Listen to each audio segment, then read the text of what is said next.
മാസത്തിലേറെ നീണ്ട കാത്തിരിപ്പിന് ശേഷം നാസയുടെ ബഹിരാകാശ യാത്രികരായ സുനിത വില്യംസും ബുച്ച് വിൽമോറും അന്താരാഷ്ട്ര ബഹിരാകാശ നിലയത്തിൽ നിന്നും ഇന്ന് മടങ്ങി. ഇരുവരും ഉൾപ്പെടുന്ന ക്രൂ 9 ദൗത്യ സംഘത്തെയും വഹിച്ചുകൊണ്ട് SpaceX Freedom Dragon capsule ISS-ൽ നിന്ന് ഇന്ന് രാവിലെ ഇന്ത്യൻ സമയം 10:35 പുറപ്പെട്ടു. ക്രൂ 9 സംഘത്തിൽ സുനിതക്കും ബുച്ചിനും പുറമെ നിക് ഹേഗ്, അലക്സാണ്ടർ ഗൊർബാനോവ് എന്നിവരും ഭൂമിയിലേക്ക് മടങ്ങുന്നുണ്ട്. കണ്ണൂരിൽ 4 മാസം പ്രായമുള്ള കുഞ്ഞിനെ കൊലപ്പെടുത്തിയത് പിതൃ സഹോദരന്റെ മകൾ. കൊല്ലപ്പെട്ട കുഞ്ഞിന്റെ അച്ഛന്റെ ജ്യേഷ്ഠന്റെ മകളാണ് കൊല നടത്തിയ 12-കാരി. കുഞ്ഞു വളർന്നാൽ തനിക്ക് കിട്ടേണ്ട പരിഗണന ഇല്ലാതാകുമോ എന്ന് കുട്ടി ഭയപ്പെടുന്നതായി അന്വേഷണ ഉദ്യോഗസ്ഥർ മാധ്യമങ്ങളോട് പറഞ്ഞു. ഇതാണ് കുഞ്ഞിനെ കൊല നടത്താൻ പ്രേരിപ്പിച്ചത്. കുട്ടി കുറ്റം സമ്മതിച്ചതായും അന്വേഷണ ഉദ്യോഗസ്ഥർ പറഞ്ഞു. കേന്ദ്ര ധനമന്ത്രി നിർമ്മലാ സീതാരാമനുമായി മുഖ്യമന്ത്രി പിണറായി വിജയൻ ഡൽഹിയിൽ നടത്തിയ കൂടിക്കാഴ്ച ദുരൂഹമെന്ന ആരോപണം കടുപ്പിച്ച് പ്രതിപക്ഷം. മകൾക്കെതിരെ ധനമന്ത്രിയുടെ കീഴിലുള്ള ഏജൻസി അന്വേഷണം നടത്തുമ്പോൾ നിർമ്മലാ സീതാരാമനെ ക്ഷണിച്ച് മുഖ്യമന്ത്രി നടത്തിയ ചർച്ച സംശയകരമാണെന്ന് NK പ്രേമചന്ദ്രൻ MP കുറ്റപ്പെടുത്തി. കൂടിക്കാഴ്ചയുടെ വിവരങ്ങൾ മുഖ്യമന്ത്രി പുറത്തു പറയാത്തിടത്തോളം ദുരൂഹത തുടരുമെന്നും രമേശ് ചെന്നിത്തലയും വിമർശിച്ചു. മൂവാറ്റുപുഴയിൽ വിദ്വേഷ പരാമർശം നടത്തിയ CPIM നേതാവിനെതിരെ കേസ്.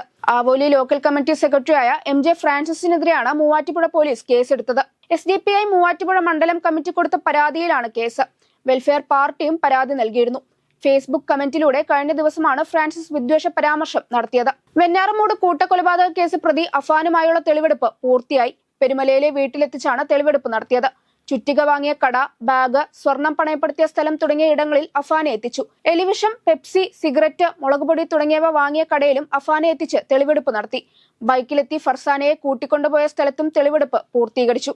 അനുജൻ അഫ്സാൻ, പെൺസുഹൃത്ത് ഫർസാന എന്നിവരെ കൊലപ്പെടുത്തിയ കേസിൽ അഫാൻ പോലീസ് കസ്റ്റഡിയിലാണ്. മഹാകുംഭമേള മഹാവിജയകരമായിരുന്നുവെന്ന് പ്രധാനമന്ത്രി നരേന്ദ്രമോദി. 60 കോടിയിലധികം പേർ പങ്കെടുത്ത കുംഭമേള വിജയകരമായി നടത്തിയതിന് ഉത്തർപ്രദേശ് ഭരണകൂടത്തെ പ്രധാനമന്ത്രി പ്രശംസിച്ചു. ലോക്സഭയിൽ സംസാരിക്കുകയായിരുന്നു അദ്ദേഹം.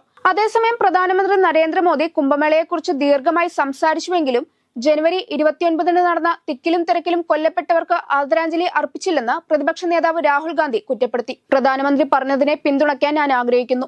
കുംഭമേള നമ്മുടെ പാരമ്പര്യവും സംസ്കാരവും ചരിത്രവും ഒക്കെയാണ്. പക്ഷേ കുംഭമേളയിൽ മരിച്ചവർക്ക് പ്രധാനമന്ത്രി ആദരാഞ്ജലി അർപ്പിച്ചില്ല എന്നതാണ് ഞങ്ങളുടെ ഒരേ ഒരു പരാതി, രാഹുൽ സഭയിൽ പറഞ്ഞു. കേരളത്തിനെതിരെ രാജ്യസഭയിൽ രൂക്ഷ വിമർശനവുമായി ധനമന്ത്രി നിർമ്മലാ സീതാരാമൻ. കേരളത്തിൽ ബസ്സിൽ നിന്നിറങ്ങി ലഗേജുമായി പോകുന്നവർക്കെതിരെ പോലും നോക്കുകൂലി ചുമത്തും. അങ്ങനെയുള്ള കമ്മ്യൂണിസമാണ് കേരളത്തിലുള്ളത്. ആ കമ്മ്യൂണിസമാണ് കേരളത്തിൽ വ്യവസായം തകർത്തതെന്ന് മന്ത്രി ആരോപിച്ചു. നോക്കുകൂലി എന്ന പ്രതിഭാസം വേറെ എവിടെയുമില്ല. CPM-കാരാണ് നോക്കുകൂലി പിരിക്കുന്നതെന്നും കേന്ദ്രമന്ത്രി പറഞ്ഞു. ഗസയിലുണ്ടായ ഇസ്രായേൽ വ്യോമാക്രമണത്തിൽ മരണസംഖ്യ 300 കവിഞ്ഞതായി റിപ്പോർട്ട്. ഗസ സിറ്റി, ദേയർ ബല, ഖാൻ യൂനിസ്, റഫ എന്നിവിടെയുൾപ്പെടെ നിരവധി സ്ഥലങ്ങളിലാണ് അക്രമങ്ങൾ ഉണ്ടായത്. വെടിനിർത്തൽ കരാർ പ്രാബല്യത്തിൽ വന്നതിനു ശേഷം ഇസ്രായേൽ നടത്തിയ ഏറ്റവും തീവ്രമായ ബോംബാക്രമണമായിരുന്നു ഇത്. മരിച്ചവരിൽ കൂടുതലും കുട്ടികളാണെന്ന് പലസ്തീൻ ആരോഗ്യ ഉദ്യോഗസ്ഥർ റിപ്പോർട്ട് ചെയ്യുന്നു.